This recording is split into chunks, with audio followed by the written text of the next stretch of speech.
Gouvernement, Congrès ou encore la province sud, Annick Girardin, ministre des Outre-mer, enchaîne les rencontres depuis ce matin à Nouméa. Elle s'est entretenue durant 1 heure avec les sénateurs. L'occasion pour nous de s'interroger sur la question de l'avenir du Sénat coutumier à la veille de la sortie de l'accord de Nouméa. La CPS, la communauté du Pacifique Sud, soufflera ses 70 bougies en fin de semaine. Annick Girardin sera l'invitée d'honneur. Quel est l'enjeu de sa venue? Réponse de Cameron Diver, directeur adjoint de la CPS. Les 70 printemps de la CPS est aussi le thème de votre feuilleton cette semaine. Ce soir, nous verrons quel est son rôle. Des clowns pour libérer la parole des tout-petits, c'est l'objectif d'une pièce de théâtre créée par 3 mamans de l'école primaire de Pointe-Boute. Nous avons assisté ce matin à une représentation. Nous verrons si la méthode a fonctionné auprès des enfants. L'actualité du jour, c'est la visite de la ministre des Outre-mer au pays. Elle a commencé aujourd'hui. Il y a quelques minutes, Annick Girardin s'est rendue au commissariat central de Nouméa. Et depuis ce matin, elle enchaîne les rencontres avec le président du Congrès, le président du gouvernement ou encore la province sud. Cet après-midi, elle s'est rendue au Sénat coutumier. Les échanges ont duré plus d'1 heure avec les sénateurs. L'occasion pour nous de s'interroger sur l'avenir du Sénat coutumier à la veille de la sortie de l'accord de Nouméa. Reportage de Falaï Wedjo. Merci d'être venu pour entendre cela. Nous vous accueillons avec ces 2 tubercules et puis juste une petite natte. Ce sont sur ces quelques mots et devant un geste de bienvenue qu'Annick Girardin, ministre des Outre-mer, est accueillie cet après-midi au Sénat coutumier. Le président du Sénat, Joanny Chaouri, profite de l'occasion pour soulever quelques points, dont la liste spéciale référendaire. Nous constatons malheureusement à ce jour que les visions différentes. C'est pourquoi il nous semble important, voire primordial, que l'État assure pleinement son rôle afin que le peuple kanak, car c'est le peuple d'origine reconnu par l'accord de Nouméa, cité ci-dessus, s'exprime pleinement sur le devenir de ce pays. Annick Girardin a bien entendu ses hôtes, mais n'a pas souhaité répondre aux différents points évoqués par les sénateurs. Alors vous savez, je suis là pour 1 semaine. J'ai souhaité être là, prendre le temps d'écouter, de rencontrer, d'entendre tous les partenaires de l'archipel de la Calédonie, d'être sur le terrain. Je suis une femme de terrain avant de répondre à chacun. Et j'aurai l'occasion aux uns et aux autres de répondre pendant cette visite ou de répondre après cette visite. Il y aura aussi la visite du Premier ministre qui se fera avant la fin de l'année et avant le 10 décembre, que j'aurai le plaisir également d'accompagner. Je crois qu'il faut prendre le temps d'entendre, d'écouter avant de répondre. Une question se pose également sur cette institution consultative. Que deviendra le Sénat coutumier à l'approche de l'accord de Nouméa? Fin de l'accord de Nouméa, ça signifie aussi fin du Sénat coutumier? Je ne pense pas. C'est une institution qui est très importante pour l'avenir, pour après l'avenir. Vous n'avez pas de... Non, je n'ai pas. Moi, je sais que c'est une institution qu'il faut qu'il existe, avant et après. Vous allez peut-être en parler avec la ministre? Oui, parce qu'on va peut-être se voir d'ici 1 semaine. Les échanges ont duré 1 heure environ. La ministre des Outre-mer s'est ensuite rendue à la mairie de Nouméa.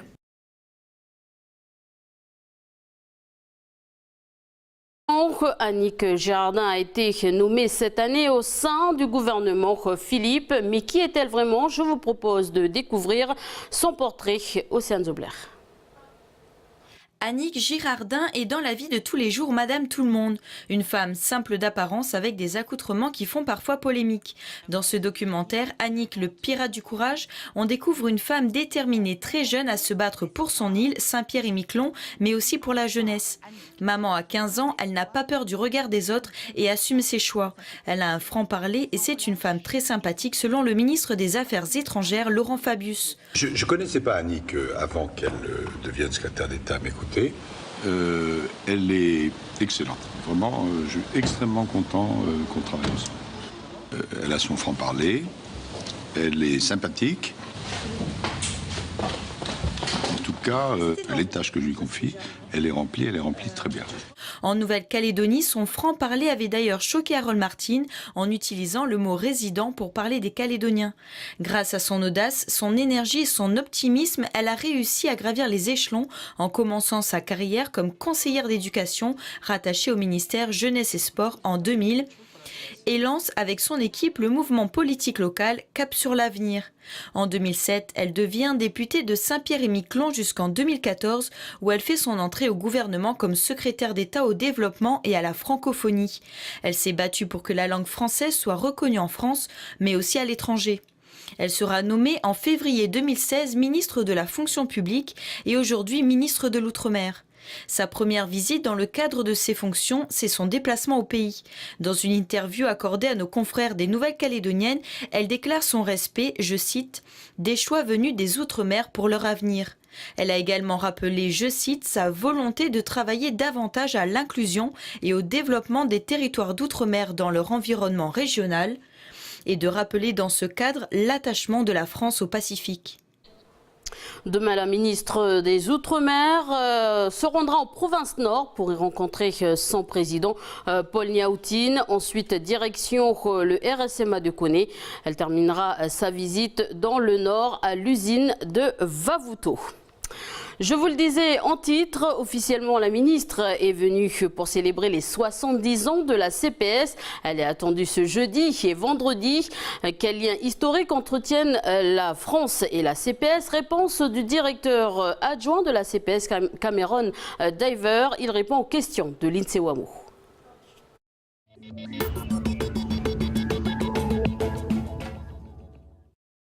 Cameron Diver, bonjour. Bonjour. Alors vous êtes le directeur adjoint de la communauté du Pacifique.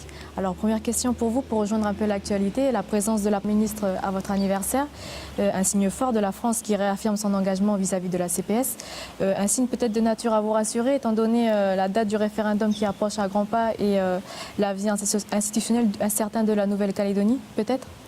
Je pense qu'il faut bien faire la distinction entre la présence de la ministre des Outre-mer cette semaine à la communauté du Pacifique pour notre 10e conférence et les célébrations des 70 ans de l'organisation et la question du référendum. La France a été un État membre fondateur de la CPS en 1947 et donc depuis 7 décennies soutient l'organisation à la fois dans son fonctionnement interne et son action externe. Et la présence de la ministre des Outre-mer cette semaine est un gage de ce soutien continu de la France au cours des 70 ans passés et du dialogue au plus haut niveau de la République qui s'est instauré, en particulier depuis le venue du président de la République François Hollande en novembre de 2014. Donc de notre côté, c'est très positif, à la fois sur le fond et sur le plan symbolique de la représentation de l'État à ce moment important de notre vie institutionnelle.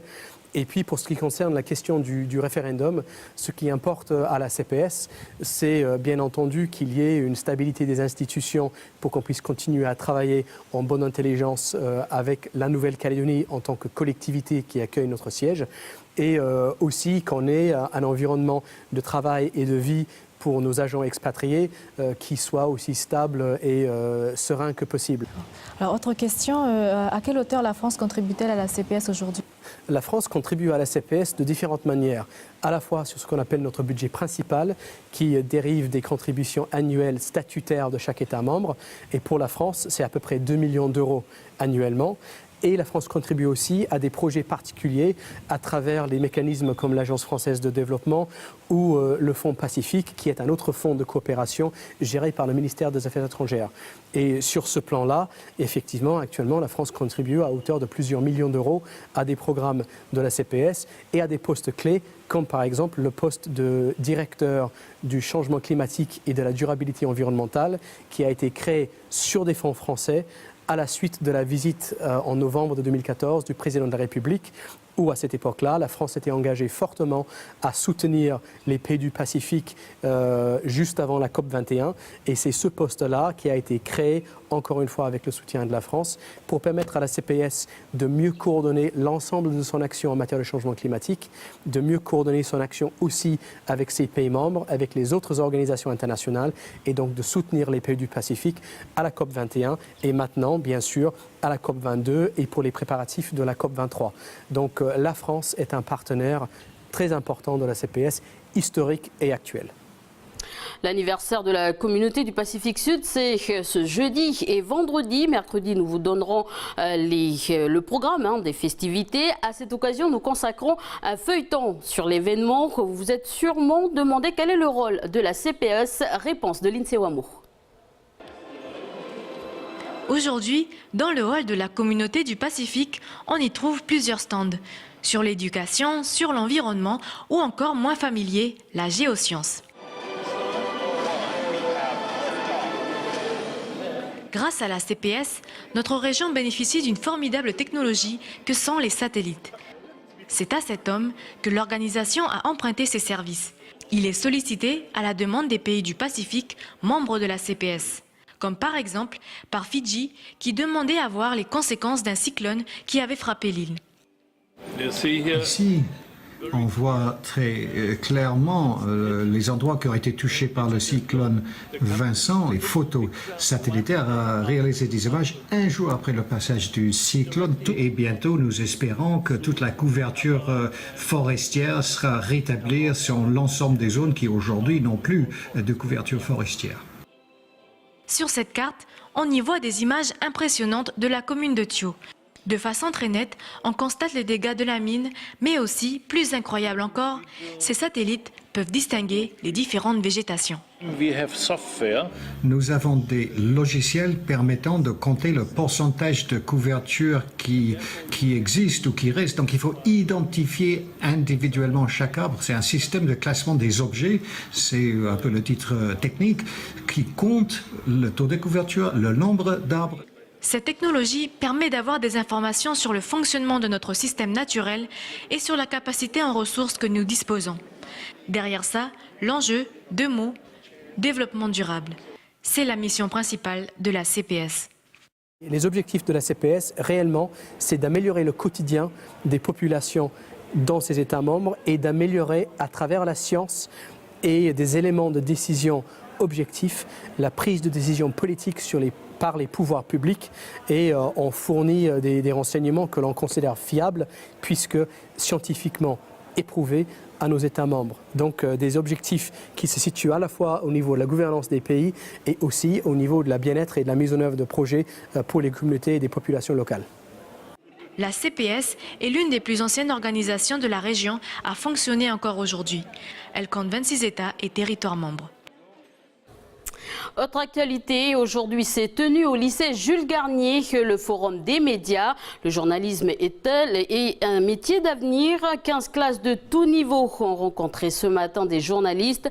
8 ateliers leur ont été proposés. Voici les thèmes évoqués, entre autres, développer l'esprit critique, être journaliste à l'heure des médias, comment vérifier une source, l'échange a duré une matinée. Je vous propose d'écouter la réaction de 3 élèves.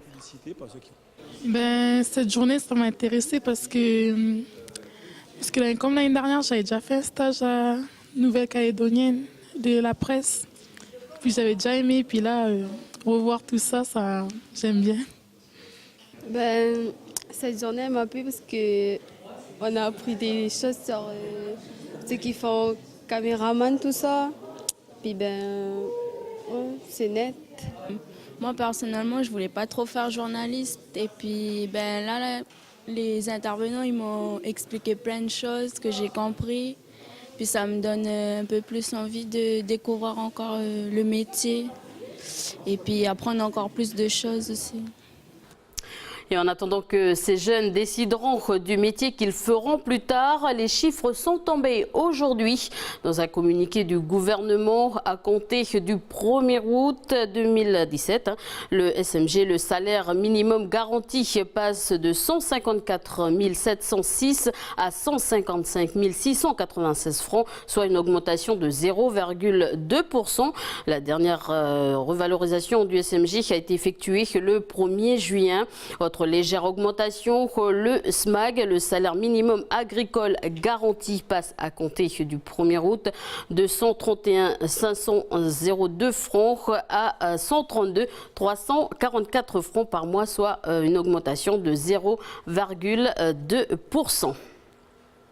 Des clowns pour libérer la parole des tout-petits, pour aider les enseignants à accompagner les élèves dans la gestion de leurs émotions de façon non violente.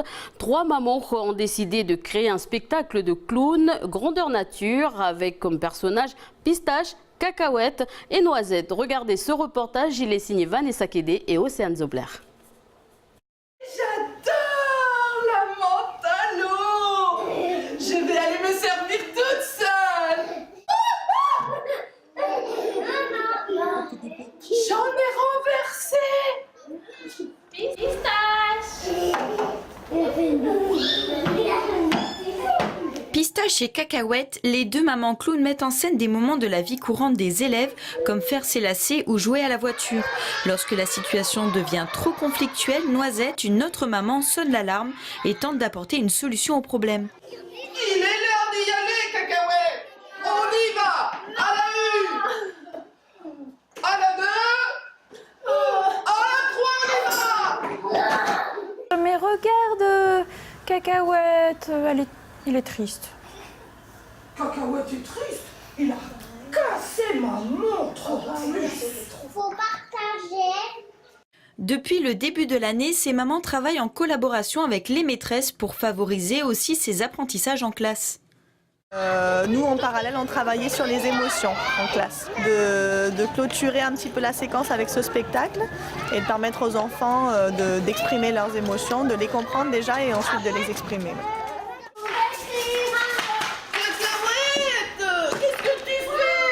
On continue après ce journal. Roland Chaudet, président de la Ligue calédonienne de bodybuilding, sera l'invité de Jamie Waimo. Nous reviendrons sur le championnat de Calédonie de bodybuilding. Les résultats des courses à découvrir dans votre émission après la météo. Voilà, c'est la fin de ce journal. L'information à retenir, la visite de la ministre des Outre-mer, Annick Girardin. Elle sera l'invitée de notre journal demain soir à 18 h. Fin de ce journal. Merci de nous avoir suivis. Bonne soirée.